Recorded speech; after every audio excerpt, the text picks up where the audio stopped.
Eu não achei que poderíamos ter mais gente no estádio do que nós tivemos ontem à noite, quando estava lotado este estádio. Mas de alguma forma, temos muito mais gente aqui hoje do que tivemos ontem, e há muita gente ainda lá fora. Nós temos tido aqui uma época maravilhosa no Brasil, e eu posso dizer que é um dos pontos culminantes de toda a minha carreira. E eu digo: Deus abençoe o Brasil! Deus abençoe o Brasil! Deus abençoe o Brasil!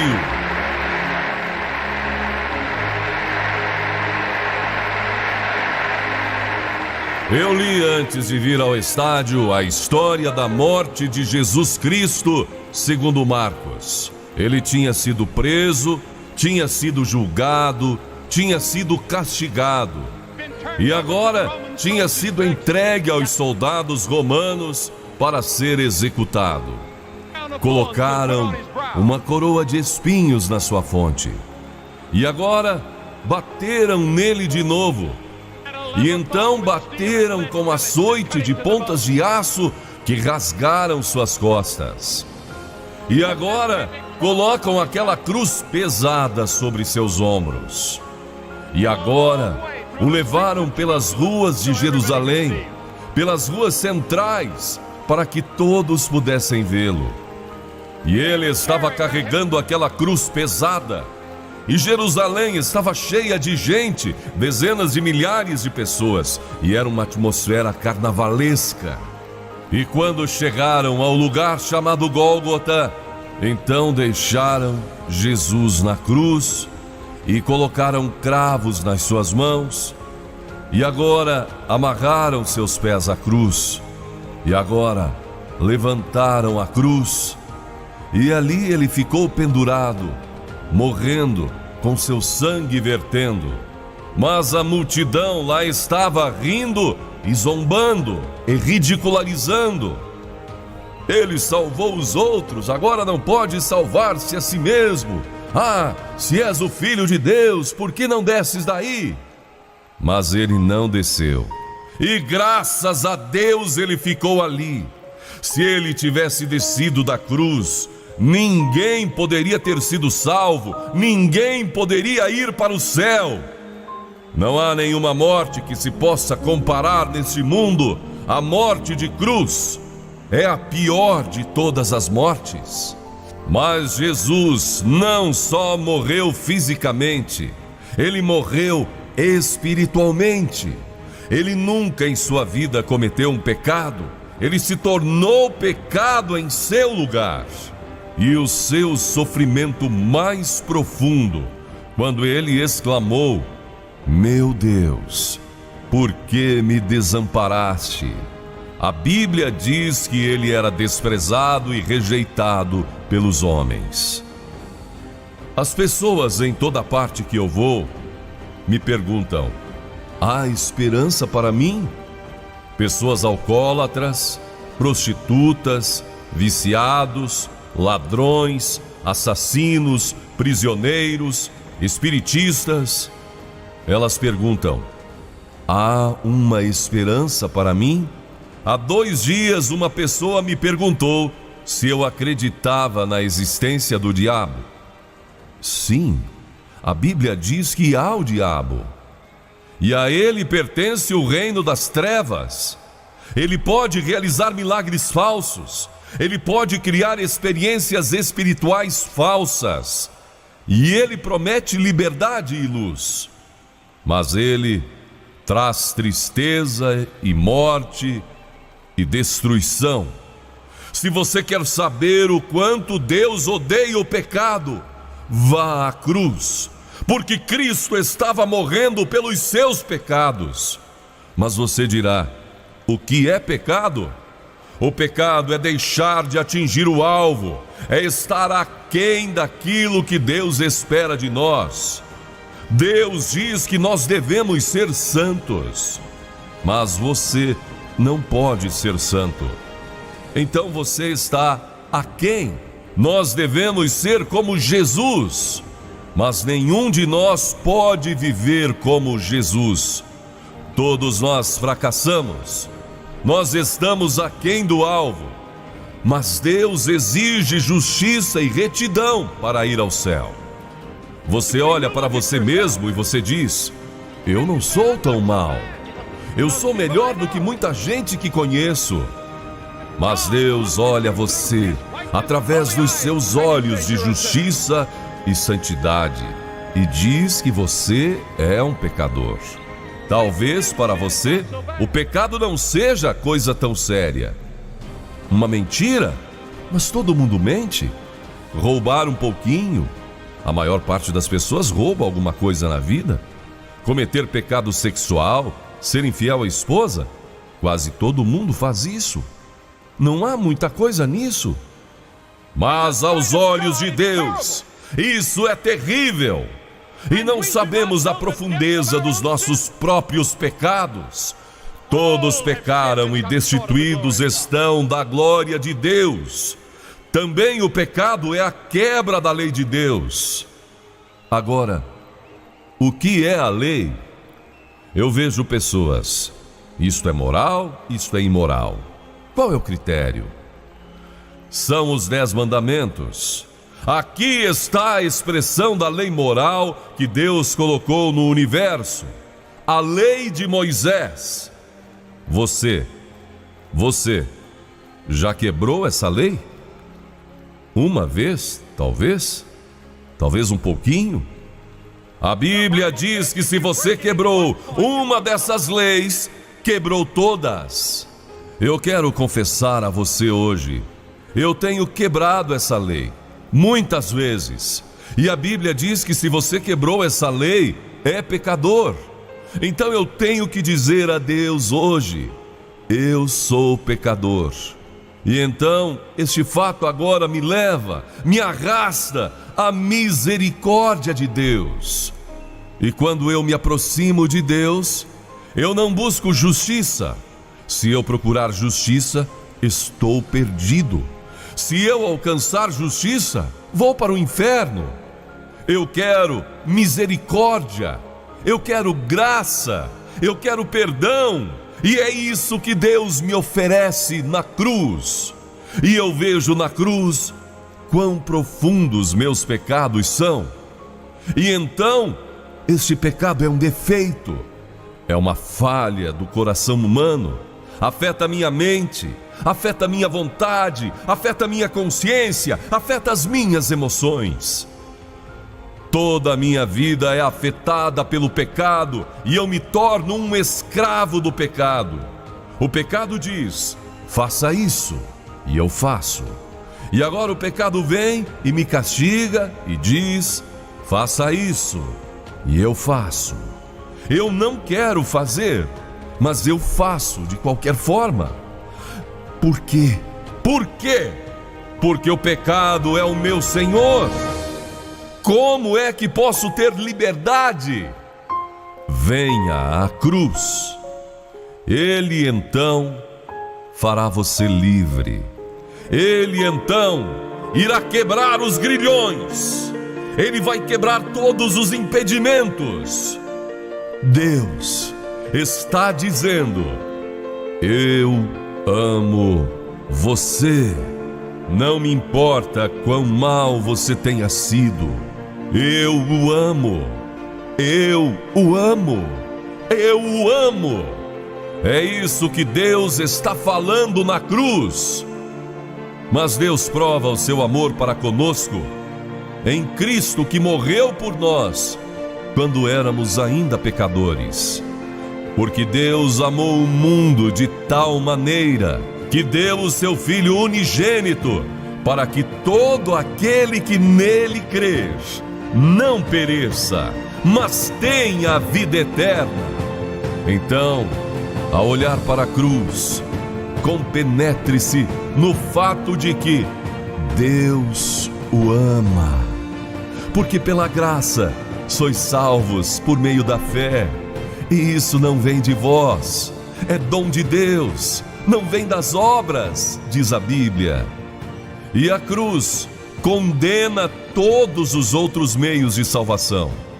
Há muita gente que diz: Há muitos caminhos para Deus e para o céu.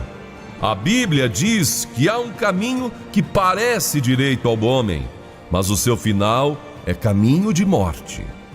Este é um caminho que pode parecer muito bom, parece razoável, eu posso crer nisso, e parece muito agradável e muito fácil, apesar das exigências de Cristo. Mas Jesus disse: eu sou o caminho, a verdade e a vida, e ninguém vem ao Pai senão por mim. Ele disse: entrai pela porta estreita, porque larga é a porta, espaçoso é o caminho que conduz à perdição, e muitos são os que entram por ele. Porque estreita é a porta, e apertado o caminho que conduz à salvação, e poucos são aqueles que entram por ele. Ele disse: nem todo aquele que disser Senhor, Senhor, entrará no reino dos céus. Muitos vão dizer: Senhor, salva-me, Senhor, ajuda-me. Você vai dizer isso no juízo, mas será tarde demais. Venha agora, agora a porta estreita, e ande pelo caminho estreito. Somente uns poucos andarão por aquele caminho. A maioria da humanidade tem tomado o caminho errado, e eles estão indo pela estrada errada. E é por isso que o mundo está nesta confusão terrível que se encontra hoje. Jesus disse: tome a estrada estreita, siga-me, entre pela porta estreita, venha à cruz e seja salvo. Porque a verdade é que você foi feito à imagem de Deus. Você foi feito para Deus. E sem Deus, você não pode encontrar satisfação completa. E então vocês têm aquilo que os psicólogos chamam de solidão cósmica. Você pode estar no meio de uma multidão, mas ali mesmo você sente solidão. Essa solidão que somente Deus pode preencher. Muitos estão sofrendo de depressão, muitos estão vazios, muitos talvez julguem que a vida não vale a pena viver. Venham a Cristo, porque junto à cruz há poder para transformar sua vida inteiramente. A Bíblia diz que se alguém aceita Cristo, é uma nova criatura. Ele pode fazer você uma criatura completamente diferente. Ele pode tirar toda a solidão. Ele pode trazer alegria e paz e felicidade como nunca você teve. Deixe Jesus Cristo entrar na sua vida. Porque como veem, Jesus morreu na cruz. Eles o sepultaram, mas ele não ficou lá. Ele se levantou da sepultura. Cristo hoje está vivo. Cristo está vivo. E a Bíblia diz que ele vai voltar novamente. Há uma vida futura, há uma eternidade lá adiante. Qual é a extensão da eternidade? Para sempre, para sempre e para sempre. E a decisão que você fizer em relação a Cristo hoje vai resolver onde você vai estar há 1000 anos daqui. Isso pode parecer muito estreito para você. E só há um caminho. Eu tenho estado a pregar esse evangelho por muitos e muitos anos, em todo o continente, pela África toda, pela Ásia inteira, pela América Latina, pela América do Norte, pela Europa. E eu tenho visto pessoas aos milhares vindo a este Cristo, encontrando nova vida. Isso pode acontecer para você hoje.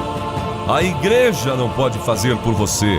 O ritualismo não pode fazer por você. Isso só pode ser conseguido numa relação pessoal sua com Jesus Cristo. Você está pronto a vir a Ele? Mas você pergunta: o que eu preciso fazer? 3 coisas. Ouça bem, porque você nunca poderá ir diante de Deus para dizer: eu não sabia o que fazer. Primeiro, você precisa se arrepender dos seus pecados. Você dirá: eu nem sei o que é arrependimento. Como posso me arrepender? Jesus Cristo disse: a não ser que você se arrependa, perecerá. O que quer dizer arrependimento? Isto quer dizer que você muda seu modo de pensar a respeito de Deus. Isto quer dizer que você vai abandonar seus pecados e voltar-se para Cristo. Isso quer dizer que você vai abandonar todos os seus pecados e voltar-se para Cristo. Isto é arrependimento. Você já fez isso? Você já fez isso? Você tem certeza disso? Se eu fosse você e tivesse qualquer dúvida sobre isso, não deixaria esse estádio sem me certificar e me arrepender. Esta é a maior multidão que se reúne para ouvir o Evangelho na América do Norte, na América do Sul e em qualquer outra parte do mundo. Milhões de crentes estão orando por este momento. Mas Deus não olha para nós aqui como uma grande multidão. Deus está olhando para nós, cada um individualmente. E você agora está diante de Deus como uma pessoa única diante dele. E Ele está chamando a você pessoalmente ao arrependimento. Ele está ordenando que você se arrependa. Você já se arrependeu? A segunda coisa que você precisa fazer: receba Jesus Cristo como seu Senhor e Salvador. Aqui está como você recebe Cristo. Vamos supor que eu entregue este livro agora ao intérprete. Não é dele até que ele receba, e precisa que ele receba. Deus oferece a você Jesus Cristo. Você precisa recebê-lo, da mesma maneira que você recebe qualquer outra oferta. Deus oferece a você o dom da salvação. Terceira coisa: você deve estar pronto a segui-lo, obedecê-lo e servi-lo. Você está pronto a fazer isso? Você está pronto a fazer esta entrega hoje? Você fará esta decisão hoje? Se você está pronto a fazer isso, eu peço que peguem o programa e agora fiquem abanando o programa onde estão. E podem vir agora mesmo e digam: hoje eu quero Jesus no meu coração. Eu quero os meus pecados perdoados. Eu quero saber que vou para o céu. Agora, há 4 coisas muito importantes que você deve fazer. Ler a sua Bíblia todos os dias. Comece hoje. Isso ajuda você a crescer. Em segundo lugar, ore. Deus vai ouvir, atender a sua oração. Você é seu filho. E terceiro lugar, testemunhe de Cristo onde estiver. E assim que as pessoas vejam que você é uma nova criatura. E por fim, vá a uma igreja e sirva a Deus numa igreja onde Cristo é proclamado. Este vídeo termina aqui. Que Deus abençoe a sua vida. Contamos com sua inscrição neste canal, bem como contamos com o seu like, o seu comentário e, sobretudo, o seu compartilhamento para que mais pessoas assistam estas palavras. Que Deus abençoe a você. E se sua decisão hoje foi entregar sua vida a Cristo, parabéns. A partir de hoje, você faz parte do grande exército de Jesus Cristo, nosso único e suficiente Salvador. E até breve, no grande encontro com nosso Senhor, no lar celestial.